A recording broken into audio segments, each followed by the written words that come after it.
Tonight, I'm going to reveal the one secret that separates those who dream from those who manifest. This isn't about visualization, affirmations, or positive thinking. This is about the divine mechanism that creates reality itself. By the end of this video, you'll understand why some people manifest instantly, while others struggle for years. The difference isn't talent, luck, or worthiness. The difference is knowing how to feel. If this resonates with you, hit that like button right now, because what I'm about to share will fundamentally change how you approach manifestation forever. You see, most people have it backwards. They wait for their reality to change before they feel different. But the mystics, the masters, the ones who seem to bend reality at will, they know the truth. Reality doesn't create feeling. Feeling creates reality. As Neville Goddard taught us, feeling is the secret. Let me be crystal clear about what I mean by feeling. I'm not talking about fleeting emotions or wishful thinking. I'm talking about the deep, unshakable inner conviction that something is already true. When you truly feel something as real, your entire being shifts. Your posture changes, your breathing changes, your energy changes. You're no longer someone hoping for something to happen. You become someone for whom it has already happened. The world you see around you right now is nothing more than your past feelings hardened into fact. Every circumstance, every relationship, every condition in your life exists because at some point, consciously or unconsciously, you felt it to be true. The law is always working, always responding to the predominant feeling within you. Here's what most people don't understand.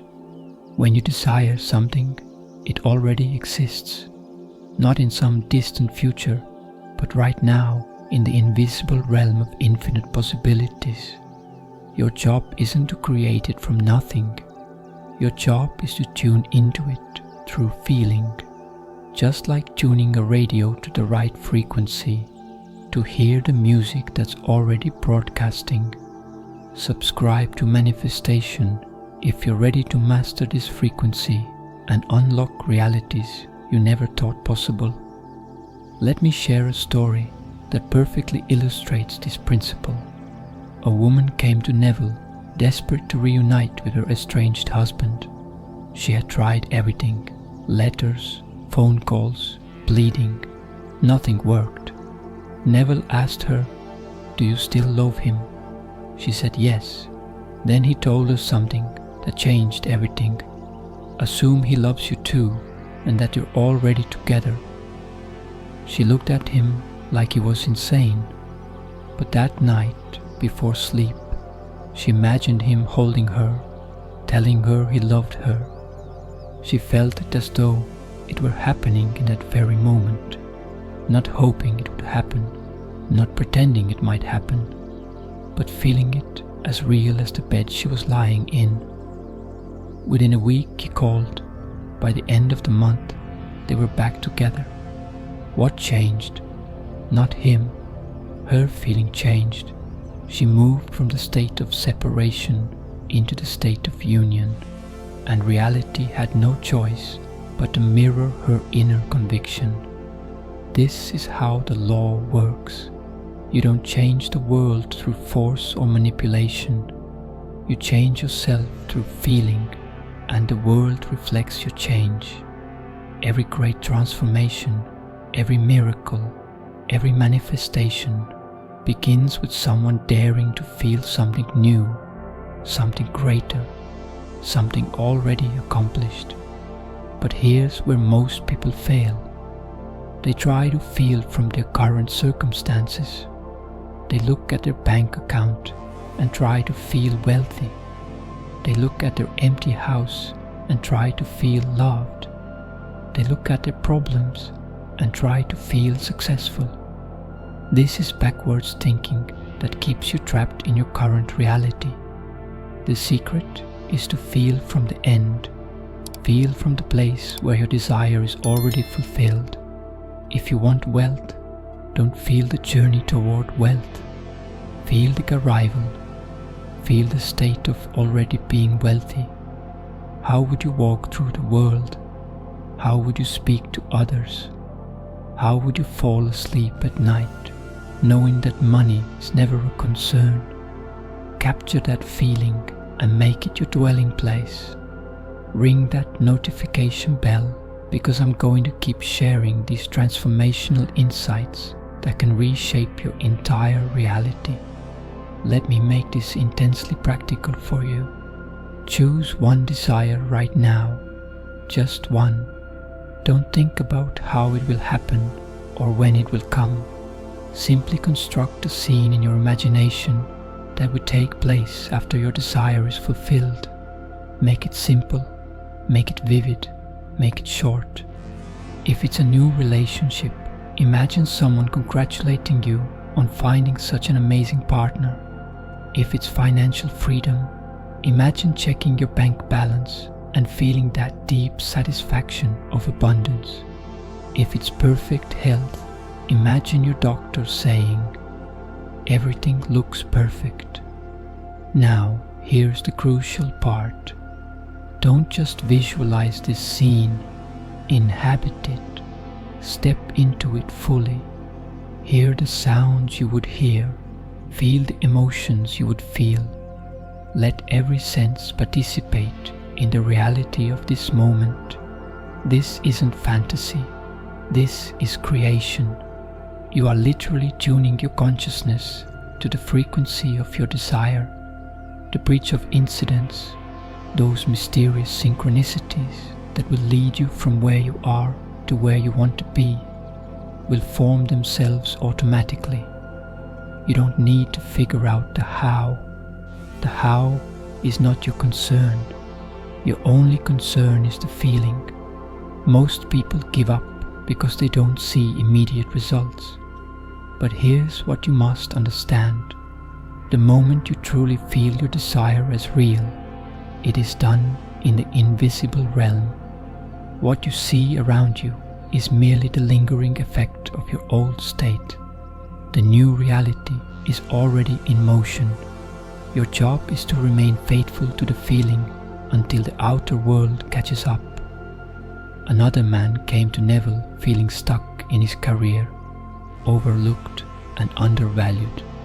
Neville told him, "You're not stuck in your job, you're stuck in your feeling." That night, the man imagined shaking hands with a new employer, hearing the words, "You're hired," and feeling the pride of accomplishment. He repeated this scene every night for weeks. Within a month, a company he had never even applied to contacted him with an offer that doubled his salary. What changed? Not the job market. His feeling changed. He stopped being the man who was overlooked and became the man who was sought after. This is the power you have within you right now. You are not the victim of circumstances. You are the operant power in your world. Nothing comes into your experience except what you accept and assume to be true. And assumption, when felt as fact, becomes fact. If you're starting to see how powerful this really is, let me know in the comments by writing, "I feel it real." Now, let me address the doubt that might be creeping in.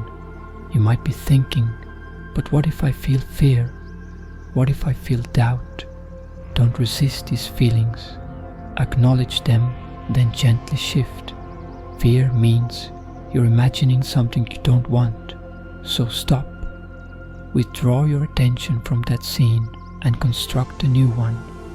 Enter the feeling of safety, confidence and calm. Remember, you're always feeling something. The question is, are you feeling deliberately or by default?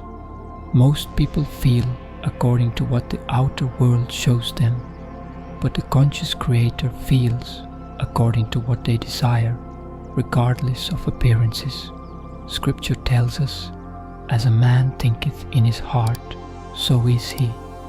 Notice it doesn't say as a man thinks in his head, but in his heart, which represents feeling. You may say with your lips, I am successful. But if in your heart you feel like a failure, it is the feeling that will dominate your experience. This is why affirmations often fail. You can repeat words all day, but if the feeling doesn't match the words, nothing changes. You must bring your words and feelings into alignment. Speak what you feel and feel what you speak. The imagination is not some whimsical fantasy land. It is the workshop of creation itself. It is where reality begins. When you imagine lovingly, when you feel your imagined scene as real, you set in motion forces that are far beyond your understanding. What seems random or coincidental will reveal itself to be divinely orchestrated. But you must first claim the end. Feel it, own it, assume it. Each time you return to the old feeling of lack or limitation, you reinforce that former state. But when you discipline yourself to remain faithful to the desired feeling, you will notice a subtle but profound shift. You'll begin to feel different, not because the world has changed, but because you have changed. And when you change, the world must follow. Your feelings are prayers, not the words you speak with your lips, but the feelings you carry in your heart. These are your true invocations, and they are always answered according to their nature. If your prayer is one of lack, you receive more experiences of lack. If it is one of fulfillment, you receive fulfillment. Here's the practice I want you to begin tonight. In your quiet moments, especially before sleep, withdraw from the world of facts and enter the world of assumption. Let your body relax, let your mind grow still, and direct your attention toward that which you wish to be. Don't struggle with it, don't analyze it, simply feel it. Create a scene that implies your desire is already fulfilled. Make it natural, make it alive, and most importantly, feel it. If it's love you want, feel loved. If it's success you desire, feel successful. If it's health you need, feel vital and whole. Don't wait for someone or something external to make you feel this way. Be the one who feels it now. Let me share one final truth that will anchor this understanding. All creation is finished. The moment you desire something, it already exists in the realm of infinite possibilities. You are not creating something from nothing. You are selecting from what already is by way of your feeling. When you change the feeling, you change the frequency. When you change the frequency, you change what you experience. The longer you dwell in the feeling of your wish fulfilled, the more naturally it begins to express itself through your life. You don't need more power, for the power is already within you. You don't need more time, for time serves your inner conviction. You don't even need to know how it will happen, for the bridge will form itself the moment you feel it as real. What you need is to feel it. Feel what you want as though you already have it. Feel it deeply. Feel it consistently. Feel it with such conviction that you cannot help but live from it. Start tonight. Choose one desire and feel it fulfilled. Create your scene, inhabit it fully, and return to it again and again. Let nothing in the outer world shake your inner knowing. The world will always reflect what you dare to feel is true. Your reality is not created by outer action, but by inner conviction. What you are convinced of in the depths of your being is what you manifest, and conviction comes through feeling. So feel deliberately, feel powerfully, feel as though you already are who you want to be. The moment you do this, the moment you truly feel your desire as real, it must come to pass, not by force, not by struggle, but by the effortless operation of law. This is your birthright. This is the secret. This is how you feel your way to any reality you desire. Now go and feel it real. Your new world is waiting for you to claim it through the power of feeling.